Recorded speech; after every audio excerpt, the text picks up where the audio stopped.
This is your CBS 46 News Update, brought to you by West Shore Home.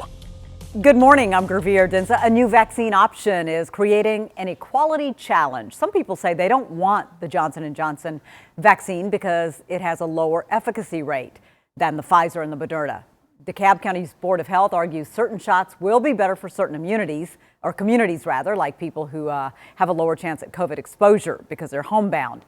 They should consider getting Johnson & Johnson's single shot. But health experts want to make it clear all three options are safe. They will prevent you from having to be hospitalized.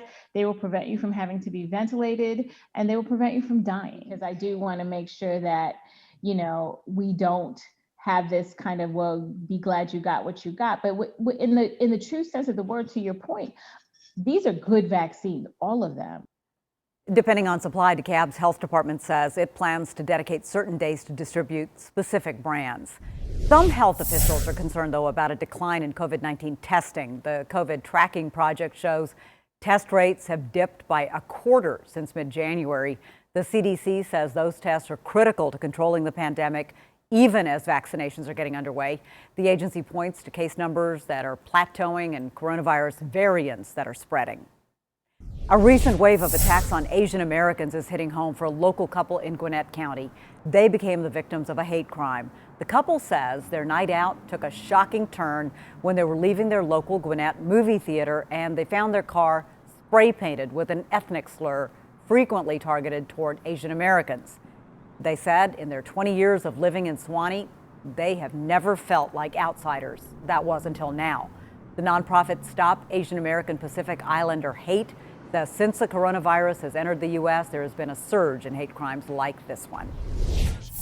Superstar Lebron James and the NBA taking action in Atlanta. LeBron's More Than a Vote group says it'll be taking on racist voter suppression during All-Star Weekend. Monday, the Georgia House passed a sweeping measure that would restrict ballot access. Another civil rights icon has died. Vernon Jordan was best known as a close advisor to former President Bill Clinton.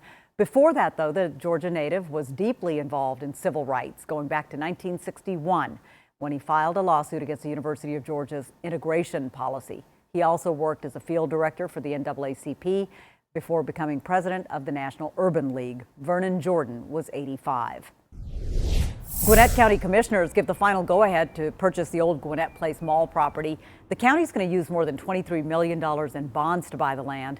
The county plans to launch an intensive planning effort to craft a strategy for revitalizing the area. It's struggled in recent years.